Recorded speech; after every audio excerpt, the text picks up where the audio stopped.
All right, we are live, ladies and gentlemen, boys and girls. I am Brian here, and we are in tune to the Authority Project. We want to take your name, slap authority to it, so you can say what you're great at. And we have Matt. I didn't even know if I get your last name right. Is it Stait? Is that That's right? Stait, yes. Awesome. Okay, awesome, Matt Stait, and he is going to show us how to take off with TikTok, the new social media sensational platform. But can he do it in a half-hour time? Can you do it, Matt? I'm pretty sure I can, absolutely. All right, awesome. So here we go.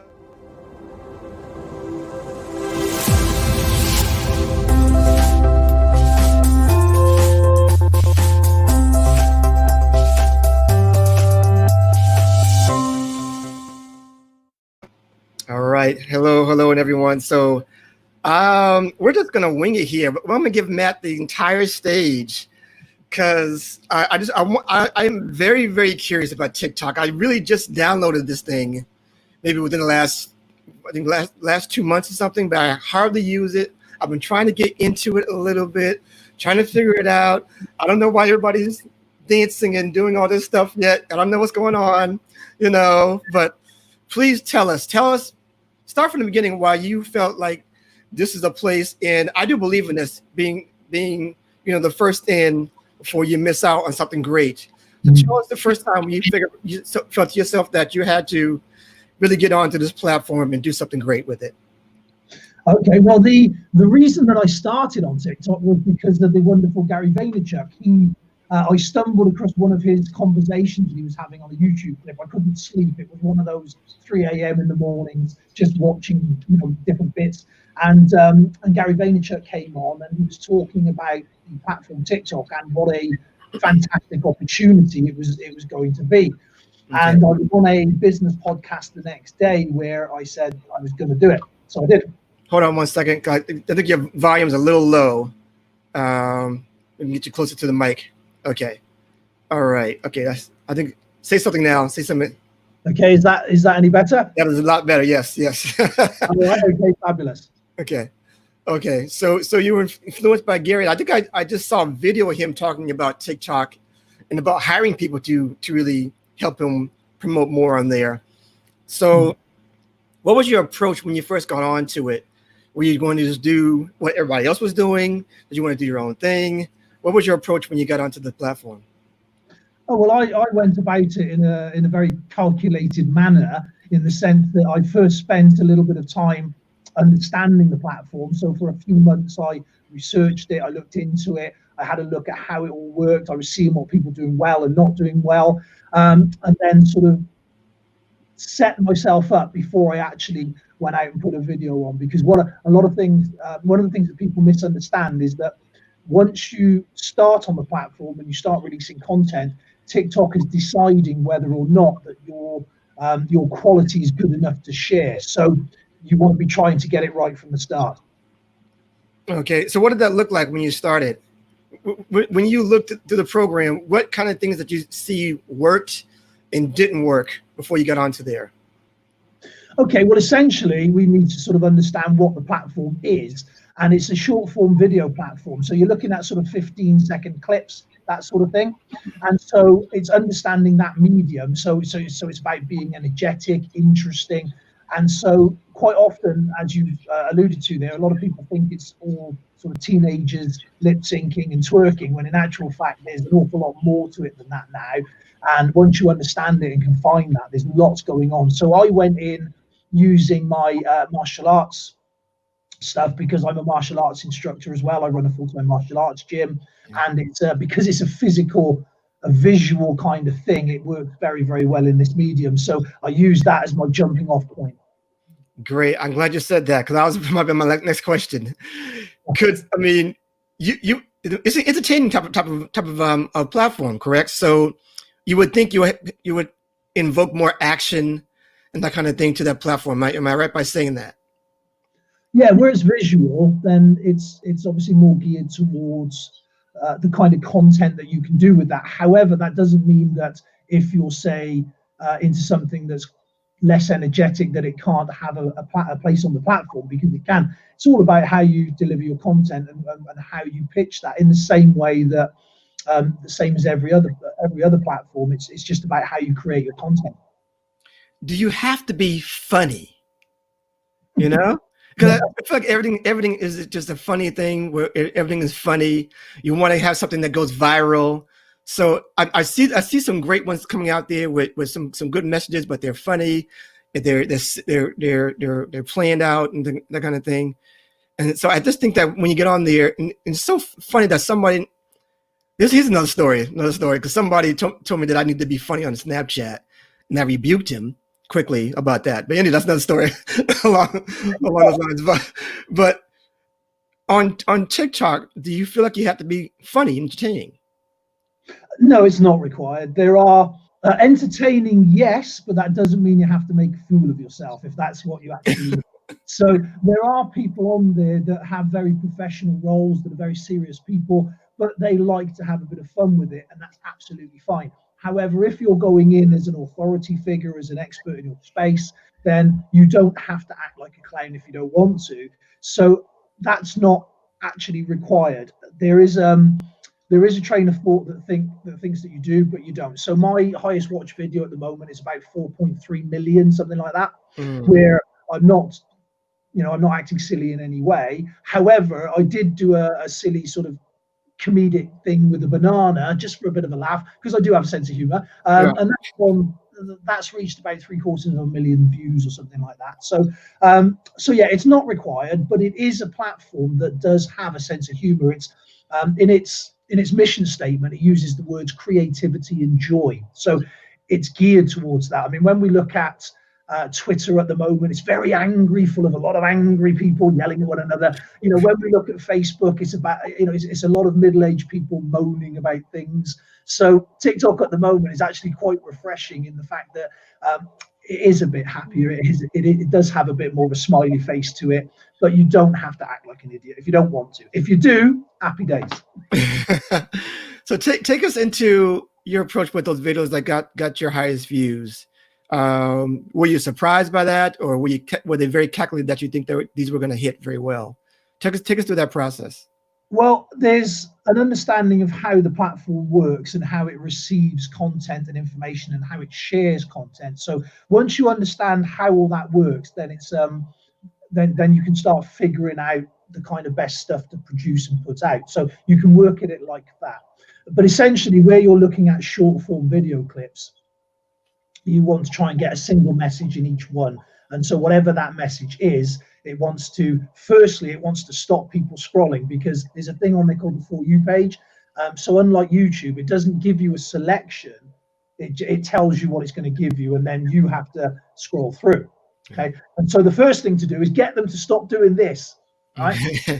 But once you manage to do that, then you have to hold their attention for the length of the video, which up to 15 seconds or up to 30 seconds. So that's the next challenge. But because it's such a fast moving thing, because everyone is now wants to consume information so quickly, you have to really be engaging to keep their attention for that length of time. So yeah, you need to stop them, then you need to engage them, and ideally it wants to be content that's shareable and interesting, because that then is what obviously helps the algorithms, because people are talking about it, people are passing that around, people are going, hey, look at this, it's really cool, that sort of thing. So that's ideally what you want to try and achieve. Now, here's an offbeat question. Do you have a different type of username when you signed on? Is it just Matt Stait, or do you have some kind of Yeah. My name, my profile on there is Modern Samurai MA. Okay. Now, the reason for that is not that I'm some feudal warrior lord. I don't pretend that I am, really. My martial arts gym is called Modern Samurai Martial Arts. My first book that I wrote is called Modern Samurai. So it's kind of like my persona in that particular field. So if you look for Modern Samurai in any way, shape, or form, you should, in theory, get variations of my martial arts stuff and things that I do. Awesome. And That just reminds me that I forgot to ask you. I forgot to introduce you correctly here, but we'll get to the end of that. I'm sorry, folks. That's not. I usually do a thing where I say, introduce yourself as your, personally and professionally. We'll get that to the end. I apologize, audience. I apologize to you for that. So I was just so excited about this TikTok topic here. So I see people who have gone live on TikTok. Do you know how that happens? Is that something we need a certain amount of followership on that, or is there can you just jump on there and do that, whenever? Yeah, so you need to have 1,000 followers first to be able to do that. So just to put that in context, I have roughly around 225,000 followers now. And once you get to 1,000, you can go live. So what that means is you can then go straight into the app. They're actually similar to Facebook. They're actually pushing the lives at the moment. So they will let other people outside of your audience know that you're doing that. And it's a good strategy to do. There are people that are using the lives to monetize the platform. So they're actually making money through that. Other people are using it as a way to build a community, as engagement. So it's really, really useful to for that purpose, because if you think about, say, Facebook at the moment, if you go into a live there, you're likely to get 70, 80 people, 100 people maybe on that live if you're doing well in that moment. Right. Whereas on TikTok, as an example, I can almost guarantee a few hundred, and if I tell them that it's happening, and if I give people a few hours warning, I can get in the thousands with regards to the audiences following my live. So so when you're looking at eyes on, TikTok is an incredibly potent space at the minute for gathering numbers and building a community, because Facebook is a pay-to-play situation where you have to put money into the ads and you have to boost things to get views. Right. Whereas TikTok at the moment, as long as your content is good enough, then it will share it exponentially. So there's no limit to where that can go. That is interesting. I did not know that. Everything you just said, I did not know. Okay. So how are you using the platform? Are you trying to build community? Are you trying to monetize off of that? How are you using it for your platform? Well, there's a number of different ways of looking at it. So if I just run through a couple of the little brief ones quickly, because different people will have a different use, right? So firstly, yes, you can use it to sell your products. So TikTok doesn't like direct selling at the moment. So you don't want to sort of go on there and be like, buy my stuff. People turn off that. However, you can use it through social selling, through building relationships. So you can put live links in your bio that people can click through to your product range or services, which is one of the things that I do. So I have online products that people can go into. You can use it to leverage back and forth. So as an example of that, if you're struggling to grow on YouTube, you can build the audience on TikTok and then map them over and monetize your YouTube once you hit your 1,000 and 4,000 watch hours, so on and so forth. As I mentioned earlier, TikTok has its own currency. And so it has its own monetary system. So I could give you a puke or a love bang. Weird names, I know, but they're called weird things. But that translates into actual real money that you can cash out. The percentages aren't great. They're quite heavy towards TikTok, but some people are doing that and making reasonable amounts of money. So there's influencing campaigns then. So you could either become an influencer yourself, and people will pay you substantial amounts of money. So you're talking, the top people are 100,000 plus per post. Or you could be, so you can pay influencers to do that, or you can become an influencer yourself. So again, because I have a certain amount of following, that means that people will ask me to represent their product or service and put that towards their audience. So there's a number of different ways that you can monetize it right now. But then on top of that is what's coming in the future. If you look at the Chinese version, you can buy directly from the app, as an example. So without leaving the app, in 2 or 3 clicks, if I like your jumper, I could buy one just like it. And it's really, really powerful. They've got geolocation stuff. So if you walk past a local supermarket, they can tell you what the special offers are. It's amazing what's available. And we're aiming to have all those things coming towards us. So, I mean, nobody knows for certain 100% because it's the future, but all these things are in beta test. They're running a lot of things like shop now buttons, all that kind of thing. So once all those things open out on the space, having a community to hand is going to be really, really powerful. So, think a bit like a land grab. The guys that bought the desert in Vegas all those years ago, they're quite happy with that purchase now. So it's a bit like that. If you think about when Instagram first started or YouTube first started, we all kind of wish we could go back and start there then. Yes. That's exactly where we are with TikTok now. Awesome. That is some incredible insight there. I had no idea. I mean, this is why I think a lot of people kind of shied away from it at first, was because of the security concerns that were coming out, and maybe we were all kind of apprehensive from that. I know I was. So tell us more about the security concerns about that. If people are looking at that and like, nah, I don't know about that. I want to protect my protect my security. There's been some very real issues and things that can't actually be ignored, but a few things that we should just sort of clear up first and foremost. Firstly, a lot of people are a bit concerned with regards to the data mining, the protection of their data, all that sort of thing. I've got to be careful how I say things on a public forum, but I don't want to get sued. But let's be clear, Facebook are doing very, very similar things. We're aware of all of that. So that side of things is happening regardless. Secondly, we've also got to bear in mind that TikTok is a very young platform. So it's only 4 years old, and it's growing at a huge rate. It's growing massively. It grew 46% in the last year. It's now the biggest downloadable app. It's bigger than Snapchat, Twitter, LinkedIn, and they say now that it's roughly about the same size as Instagram, but it's been growing at 5 times the rate of Instagram. So what that means is it's constantly being pushed up against the boundaries of what it's capable of doing. So if we look at an alternative at the moment and we say the platform Zoom, have you heard of the platform Zoom? Yes. Okay. Well, that platform has grown massively in the past few months, given what's happened in the world. And that platform has had some really, really problematic security issues. But the reason for that is because it just didn't have the infrastructure to handle the numbers that was coming at it. And so TikTok's very similar in that respect. It is trying to address them. I suppose the overarching thing that concerns a lot of people is the fact that it's Chinese owned. And that's a bit of a concern for people. But again, there's the worldwide rights are owned by ByteDance. The Chinese version is owned by Douyin, and they're on different servers and different platforms because of obviously the regime that they have in China. And so they're hosted in completely separate places. So they're like with anything these days. If you have a smartphone, if you have a smart TV, if you have one of those Alexas, whatever they're called, that you speak to in your house, if you have any of those things, then that's already happening. So it's just another version of the same thing, really. Got it. Let me ask you a quick question. Is Snapchat dead? I've no idea, to be honest with you.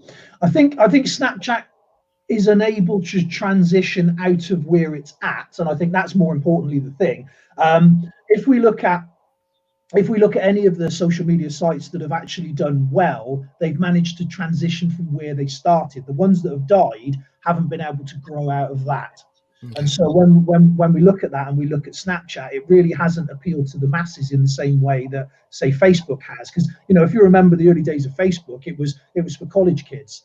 Yeah. And it's now open to everybody. So TikTok at the moment in Europe, it's just been announced recently that they're investing £15 million into pushing the educational side of the platform more. So they're actually promoting teaching, science, art, nature, all of those kind of things, because they want it to mature as a platform, which is doing anyway. But they actively want to promote that to make sure that it continues to grow in the way that they want it to. And that's where something like Snapchat doesn't quite hold the same authority, because it's not changing what it does. It's not appealing to the masses. Okay. So I've also noticed out now that they're actually having ads on the platform. Sometimes even when I'm just opening it up, an ad will show up. Yeah. Is that how long has that been happening? Is that something only for big brands now, or can other people start to put ads on there on the platform? Yeah, well, that's opening up now, and that's one of the things where when we talked about that point in time, this is where it's really important because the ads are coming through now. They're in the UK, they're in the beta testing stages. In the US, they're, I believe, slightly more advanced. So they're coming in more and more at the moment. Some of the big players are in there. You know, your Coca-Colas, your Nikes, your NFLs. They're all really heavily investing into the platform and marketing themselves on that because it's a great way to communicate with a huge raft of people. So they're very aware of that. So that's becoming more and more prevalent. And as that trickles down, then that will then come down lower and lower. So at the moment, it's invite only. So we in the UK would have to apply and then wait for us to be given permission, if you will. But that will, in the same way that Instagram, YouTube, Facebook, they all monetized in about the fourth year of their existence. We're in the fourth year now with TikTok. So the next 6 months to a year, especially given the way the world is at the moment and the fact that everything's been pushed forward in the online space because we're all on it a lot more now. The next six months to a year should see all the ads opening up, all the monetization ways of doing that opening up, and TikTok will look very different a year from now, I'm sure. Okay, great. So let's go. Let's summarize this. If we get in the next 5 minutes here or 4 minutes, just to get to this question for you: how can we position ourselves in the right manner on TikTok or any other platform for that matter? I know you have expertise in that. Show us how to position ourselves to build authority in our particular niche online. Yeah. Okay, so if you want to take that expert position, if you want to create that niche for yourself, then ideally what you want to be doing is firstly engaging with your audience. You need to be building that rapport with them, and social media is a great way to do that. So why you over somebody else? So if you're a coach, there are many coaches in the world, why should I resonate with you above others? So you need to tell your story. We need that rapport. We need that relationship building side of things. Then we want our teachable, so we want to be able to give them some really solid actionable advice, and we want to be able to do that on various levels. So we want to engage at level 1. So if you're boiling an egg and you've never been shown how to turn the oven on, you're going to stare at it blankly, wondering why nothing's happening. Yeah. And in the same vein, if you're used to doing that sort of thing, then you'd probably like 20 different ways to boil an egg, sort of thing. So then on top of that, then there needs to be some kind of showcase level where you're actually then showing what the outcomes are. So if you do this and this, you can have this. So it's not like Instagram, it's not like the best you and it's all filters and all the rest of it. They actually want it to be real and authentic. And so what you're trying to do with that is to show people what can be achieved with a bit of hard work if they follow your pathway, sort of thing. Yeah. So you're bringing them through that journey. And so if you put all those things together, then you start to build that community, and then it's all about engagement, then it's all about nurturing, then it's all about making sure that you answer people. I mean, if somebody takes the time to leave a comment or ask a question, again, it seems weird to have to say it out loud, but have the good manners to respond.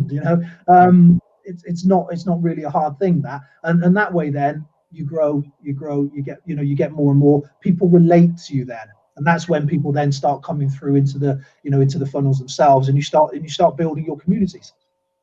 Awesome. So I guess the last question is, when should you start your content on TikTok? Again, if I was going to give people a little bit of free advice, it would be start the app. First thing you do, have a look round. So find 50 people that you like. Okay. Find 50 people that you like what they're doing. They don't have to be in your niche, but find the way you like the way that they do things. You like the way they present. You like their mannerisms. Right? Have a look at how they're doing it, and then find another 50 people, regardless of whether you like them or not. But have a look what they're doing successfully, what they're not, what hashtags they're using, what filters, what edits, what things are actually in the app itself. Have a look to see what they're doing successfully, or if they're failing, why they're failing. And that way then, when you start making your own content, you've got some actual knowledge to start building with, so that you're not just throwing mud at the wall in the hope that something will stick. Awesome. Okay. And I'm going to wrap it up there, because that is incredible. I learned everything today about TikTok. And I appreciate you, Matt, coming through here. That is amazing. Just amazing. I learned quite a bit today, and I need to Oh, get no, on that's there. good. Need to get on there. Stop being apprehensive. I love that. So I want to get now and go into the post intro.